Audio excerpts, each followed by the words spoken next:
찬송가 288장입니다.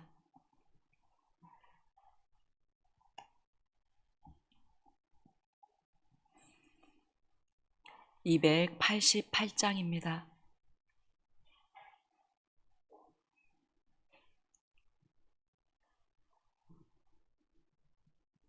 예수를 나의 구주 삼고 성령과 피로써 거듭나니 이 세상에서 내 영혼이 하늘의 영광 누리도다. 이것이 나의 간증이요, 이것이 나의 찬송이세. 나 사는 동안 끊임없이 구주를 찬송하리로다. 온전히 주께 맡긴 내 영, 사랑의 음성을 듣는 중에 천사들 왕래하는 것과 하늘의 영광 보리로다. 이것이 나의 간증이요, 이것이 나의 찬송이세. 나 사는 동안 끊임없이 구주를 찬송하리로다. 주 안에 기쁨 누림으로 마음의 풍랑이 잔잔하니 세상과 나는 간 곳 없고 구속한 주만 보이도다. 이것이 나의 간증이요, 이것이 나의 찬송이세. 나 사는 동안 끊임없이 구주를 찬송하리로다.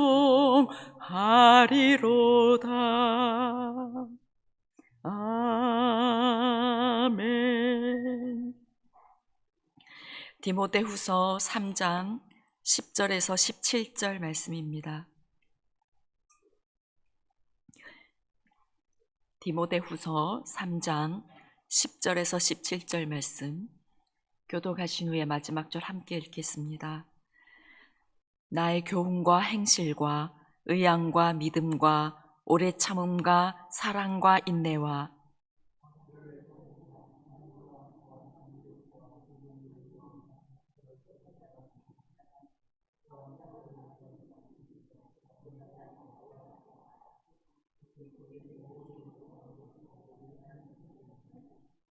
무릇 그리스도 예수 안에서 경건하게 살고자 하는 자는 박해를 받으리라.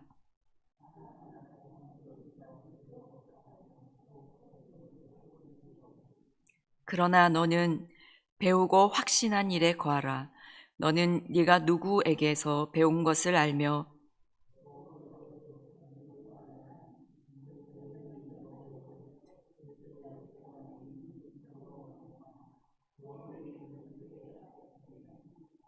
모든 성경은 하나님의 감동으로 된 것으로 교훈과 책망과 바르게 함과 의로 교육하기에 유익하니 이는 하나님의 사람으로 온전하게 하며 모든 선한 일을 행할 능력을 갖추게 하려 함이라. 아멘. 어제 본문에서는 말세에 고통하는 때가 이르렀을 때에 나타나는 현상들을 열거하면서 그러한 사람들에게서 너는 떠나라 라고 말씀하셨습니다. 이제 오늘 본문에서는 이러한 어려운 시대를 살아가는 우리가 어떻게 살아가야 하는지에 대해서 권면하고 있습니다. 특히 10절부터 11절에 걸쳐 바울은 디모데가 바울의 삶을 통해 이미 보고 배운 9가지 주제를 말씀하고 있습니다. 10절입니다. 나의 교훈과 행실과 의향과 믿음과 오래 참음과 사랑과 인내와. 사도 바울은 디모데와 우리가 따르고 나아가야 할 것이 무엇인지 지금 말씀하고 있습니다. 바울이 가르쳤던 것들, 그리고 바울이 보여준 행실, 그의 의향, 믿음, 오래 참음, 사랑과 인내 등을 말씀하고 있는데요. 의향과에서 의향은 바울의 삶의 목적, 그의 견고한 결심을 말합니다. 바울의 삶의 목적이 무엇이었습니까? 그것은 죽음을 각오하고 복음을 전하는 것이었습니다. 그리고 오래 참음의 원어의 의미는 분을 낼 상황에서도 오랫동안 견디는 것을 의미합니다. 복음을 위해 핍박받는 참으로 어려운 상황과 환경 가운데서 인내하는 것을 의미합니다.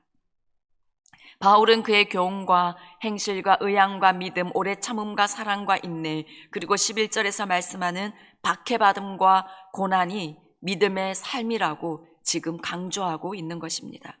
11절을 보시면 박해를 받음과 고난과 또한 안디옥과 이고니온과 루스드리아에서 당한 일과 어떠한 박해를 받은 것을 네가 과연 보고 알았거니와 주께서 이 모든 것 가운데서 나를 건지셨느니라.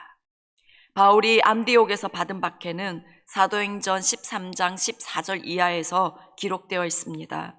그곳에서 바울과 바나바를 통해 수많은 사람들이 복음을 믿게 되었습니다. 하지만 유대인들이 와서 사람들을 선동하고 바울과 바나바를 박해하여서 그들은 이고니온으로 떠날 수밖에 없었습니다. 또 이고니온에서는 유대인들이 사람들을 선동해서 바울과 바나바를 돌로 치려고 달려들었습니다. 그리고 루스드라에서는 바울이 나면서부터 걸어보지 못한 사람을 고쳤습니다. 그러자 많은 사람들이 바울과 바나바를 신으로 섬기려고 소동도 일어났습니다. 하지만 이곳에서도 이고니온에서 온 유대인들이 사람들을 선동하여서 바울을 돌로 쳤습니다. 얼마나 맞았던지 사람들이 바울이 죽은 줄 알고 동네 밖으로 내다 던졌습니다. 그런데 바울이 다시 일어나서 그 성으로 들어갑니다. 이렇게 바울이 박해와 고난 당하는 것을 디모데는 다 보고 알았습니다. 바울이 이고니온에서 복음을 전할 때 그때 이 디모데도 복음을 듣고 믿게 되었습니다. 그러한 박해 가운데서도 바울은 결국에 고백합니다. 주께서 이 모든 것 가운데서 나를 건지셨느니라. 복음을 위해 그런 극심한 고난과 박해를 받는 이 바울이 고백하는 것은 하나님께서 그를 건지셨다. 하나님께서 그를 도우셨다라는 것입니다. 전도하다가 욕만 들어도 마음이 어려워지는 것이 우리입니다. 그런데 바울은 그런 극심한 박해를 받았는데도 그때마다 하나님께서 나를 건지셨다고 하나님을 높이며 간증하고 있습니다. 12절입니다. 무릇 그리스도 예수 안에서 경건하게 살고자 하는 자는 박해를 받으리라. 어제 본문 말씀에서 경건의 모양만 있는 사람이 아닌 마지막 때의 진정한 그리스도인, 예수 그리스도 안에서 경건하게 살고자 하는 사람은 박해를 받을 것이다 라고 지금 여기에서 다시 한번 확인시키고 있습니다. 성도님들 중에서 믿지 않는 남편에게 이 상황에서 어떻게 교회를 가냐, 또 그렇게 왜 헌금을 많이 하냐, 교회 다 갖다 준다, 이런 핍박을 당할 때 마음이 어렵고 약해지는 것이 우리입니다. 또 코로나 이후에 또 작년에 직장에서 주일에 교회 간다고 해고된 그리스도인들이 우리나라에 많이 있습니다. 요즘도 전도하다가 소금 뿌림을 당하기도 하고 공공기관에서 전도한다고 경찰에 끌려가기도 합니다. 또 교회 안에서도 성경이 가르치고 있는 내용임에도 불구하고 회개를 강조하거나 십자가의 길을 걸어가라, 11조 하라, 이런 부담스러운 설교를 하면 불만을 표하고 비난하는 교인들도 있습니다. 그러나 이런 것들은 예전에 받았던 박해에 비하면 박해도 아닙니다. 예수님의 제자들은 모두 복음으로 인해서 순교하였습니다. 이후 로마의 황제들을 통해서 수많은 그리스도인들이 핍박을 받고 순교를 당하였습니다. 기독교 박해는 역사적으로 여러 나라들에서 계속되었고 지금도 북한과 아프가니스탄, 파키스탄, 리비아, 소말리아 이러한 나라들은 기독교인들을 극심하게 박해하고 있습니다.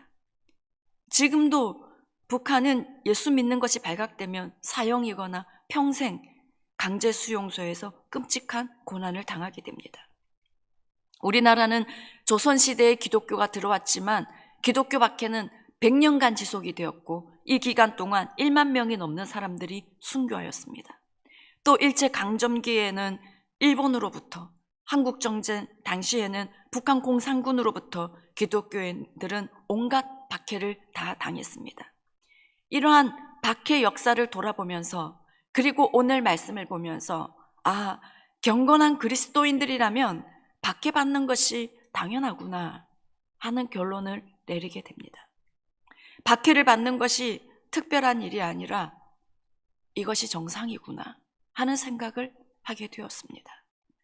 왜 박해받는 것이 정상입니까? 복음을 전하여 영혼들이 구원을 받고 하나님의 나라가 확장되며 하나님의 뜻을 이루는 이 일에 하나님을 대적하는 세력들이 방해하는 것은 당연한 일이기 때문입니다. 사도행전 14장 22절에 우리가 하나님의 나라에 들어가려면 많은 환난을 겪어야 할 것이라 말씀하셨습니다. 예수님의 십자가 고난 없이 영광은 없었습니다.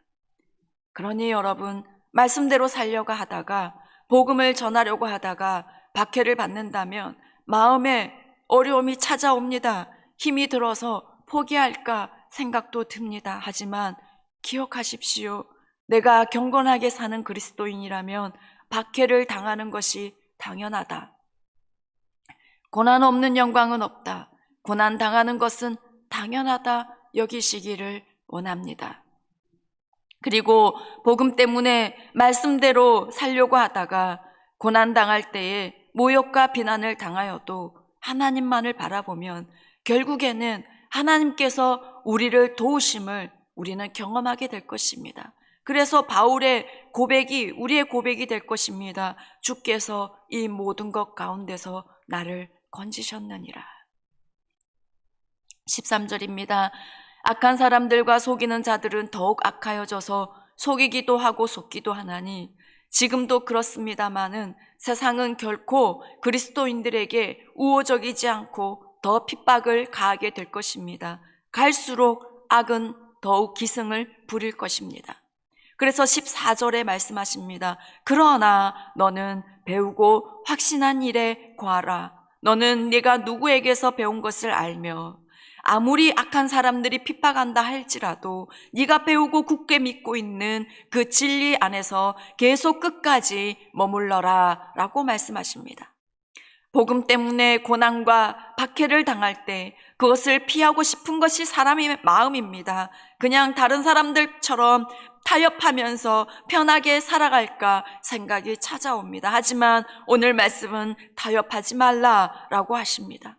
배우고 확신한 일에 고난이 있더라도 끝까지 머물러라 라고 말씀합니다. 그러면서 바울은 디모데가 어려서부터 성경을 알았음을 확인시킵니다. 디모데가 배우고 확신한 일에 계속 머물러야 하는 이유는 네가 성경을 알기 때문이다 라고 하십니다. 15절입니다.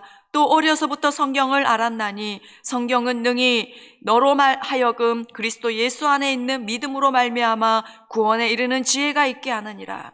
어려서부터라는 말은 태중에 있는 아기, 젖먹이 유아를 의미합니다. 디모데의 외할머니 로이스와 어머니 유니게는 디모데에게 매우 어릴 적부터 성경을 가르친 것입니다. 디모데는 외할머니와 어머니를 통해 구약 성경을 배우고 잘 알았습니다. 그리고 바울에게 복음을 배워 복음이 구약 성경과 일치하는 것도 알았습니다. 이 성경에는 구원에 이르는 지혜가 있음을 알았습니다. 그래서 이 성경이 말씀하시는 것을 포기하지 말라는 것입니다. 16절입니다. 모든 성경은 하나님의 감동으로 된 것으로 교훈과 책망과 바르게 함과 의로 교육하기에 유익하니 성경의 기원과 목적을 말씀하고 있습니다. 성경은 하나님의 감동으로 된 것입니다. 여기에서 감동이라는 말은 원어가 푸뉴스토스인데요. 뜻이 영이 담긴, 호흡이 담긴이라는 의미입니다. 성경은 하나님의 영이 담긴 책입니다. 성경의 원저자는 하나님이십니다. 그래서 성경은 능력이 있습니다. 그리고 성경은 유익합니다. 교훈과 책망과 의로 교육하는데 유익합니다. 또 17절입니다. 이는 하나님의 사람으로 온전하게 하며 모든 선한 일을 행할 능력을 갖추게 하려 함이라. 성경은 하나님의 사람을 온전하게 하십니다. 모든 선한 일을 행할 수 있는 능력도 갖추게 해 주십니다. 젊은 시절 정욕과 쾌락을 따라 살아가던 성 어거스틴은 로마서 13장 14절의 말씀, 오직 주 예수 그리스도로 옷 입고 정욕을 위하여 육신의 일을 도모하지 말라는 이 말씀을 읽고 인생이 완전히 달라졌습니다. 어거스틴은 말씀을 통해서 성령께서 주시는 책망을 받아 성경이 말씀하는 삶을 살게 되었고, 그는 교회 역사에서 바울 다음으로 큰 영향을 끼친 인물로 이제는 평가되고 있습니다. 이러한 경우는 이후 헤아릴 수 없이 많습니다. 성경은 하나님의 영으로 된 것이기에 이 하나님의 말씀을 읽고 묵상하면 당연히 교훈도 받고 책망도 받으며 바르게 되며 의로 교육받게 됩니다. 하나님께서 성경을 통해서 우리를 진리의 빛 가운데로 인도해 주십니다. 이 성경을 읽으며 순종하며 살다 보면 모든 선한 일을 행할 능력, 어떠한 박해 가운데서도 담대히 복음을 전할 능력도 갖추게 되고 하나님의 말씀대로 살아가려고 순종하다 보면 우리는 결국 경건한 사람에 이르게 되는 것입니다. 성경을 읽고 묵상하는 우리가 되기를 원합니다. 성경을 계속 많이 읽는 다독도 필요하고요. 특별히 매일 성경을 묵상하는 큐티하는 시간도 참으로 유익하고 필요합니다. 이렇게 새벽에 설교를 통해서 전해지는 말씀은 본문을 통해서 하나님께서 우리 교회와 우리 모두에게 향해서 주시고 싶은 말씀을 우리가 듣게 됩니다. 그런데 이 본문을 다시 혼자서 큐티를 하게 되면 하나님께서 바로 나에게 주시는 말씀을 성경을 통해서 듣게 되는 것입니다. 매일 나에게 주시는 하나님의 말씀 받기를 간절히 사모하면서 묵상할 때에 얼마나 나에게 꼭 필요한 말씀을 주시는지 놀랄 때가 많습니다. 그리고 그런 말씀을 받을 때 얼마나 영혼에 힘이 되는지 모릅니다. 영혼이 살아나는 것을 경험합니다. 어떤 때는 날 향해 책망하시는 말씀을 받을 때도 있고, 어떤 때는 격려와 용기를 주시는 말씀을 받을 때도 있고, 어떤 때는 내가 어떻게 해야 하는지 날 향한 그 주님의 뜻을 알게 되기도 합니다. 그래서 성경 묵상을 쉬지 않고 매일매일 계속 하다 보면, 그리고 그 말씀에 계속 순종하다 보면 우리는 어느새 온전한 하나님의 사람으로 성장해 가는 것을 발견하게 될 것입니다. 아무리 세상이 악하고 고난이 찾아와도 진리를 알기 때문에, 진리로 무장되어 있기 때문에 흔들리지 않고 복음을 전파하며 복음의 길을 걸어가는 사람이 될 것입니다. 기도하겠습니다. 하나님 아버지, 성경 말씀을 통해 날마다 우리에게 말씀해 주시고 가르쳐 주시고 더욱더 온전하게 세워가 주심에 참으로 감사를 드립니다. 하나님, 특별히 매일 하나님의 말씀을 읽고 또 묵상하면서 하나님 앞에 머무를 때에 말씀을 깨닫는 지혜를 우리에게 부어 주시옵소서. 말씀을 통해서 하나님을 만나게 해주십시오. 말씀을 통해 하나님을 더 깊이 알아가는 은혜를 우리에게 주십시오. 우리의 눈을 열어서 주의 율법에서 놀라운 것을 보는 은혜를 우리에게 허락하여 주시옵소서. 그래서 어떠한 박해나 어떠한 유혹에도 조금도 흔들리지 않고 주의 길을 곧게 걸어가는 우리 모두가 되게 주님 도와주시옵소서. 하나님 아버지, 북한과 아프가니스탄, 파키스탄, 리비아, 소말리아, 지금도 극심한 박해 가운데서 믿음을 지키고 있는 수많은 그리스도인들이 있습니다. 하나님, 저들을 기억하여 주시옵소서. 저들에게 찾아가 주시고 만나 주시옵소서. 저들을 보호하여 주시옵소서. 특별한 은혜로 저들을 붙들어 주시옵소서. 주께서 모든 고난 가운데서 저들을 건져주시는 은혜가 경험되게 하여 주시옵소서. 복음을 박해하고 대적하는 모든 어둠의 세력들이 무너지게 하여 주시고 갇힌 자들이 하루속히 풀려나게 허락하여 주시옵소서. 하나님, 이 나라 가운데 하나님을 대적하는 사상들과 세력들이 예수 그리스도의 이름으로 무너지게 하여 주십시오. 분열케 하는 마귀의 계계와 물질 숭배와 음란과 낙태와 중독과 자살과 거짓과 미혹들이 예수 그리스도의 이름으로 떠나가게 하여 주시옵소서. 특별히 정치인들이 하나님 앞에 겸손하게 하시고 성경적 가치관을 존중하는 자들이 되게 하여 주십시오. 성경적인 가치관대로 입법하게 도와주시옵소서. 그래서 하나님의 통치가 이 나라 가운데 임하게 하여 주시옵소서. 이 모든 말씀 우리 주 예수님의 이름으로 기도드립니다. 아멘. 하늘에 계신 우리 아버지, 아버지의 이름을 거룩하게 하시며 아버지의 나라가 오게 하시며 아버지의 뜻이 하늘에서와 같이 땅에서도 이루어지게 하소서. 오늘 우리에게 일용할 양식을 주시고 우리가 우리에게 잘못한 사람을 용서하여 준 것 같이 우리 죄를 용서하여 주시고 우리를 시험에 빠지지 않게 하시고 악에서 구하소서. 나라와 권능과 영광이 영원히 아버지의 것입니다. 아멘.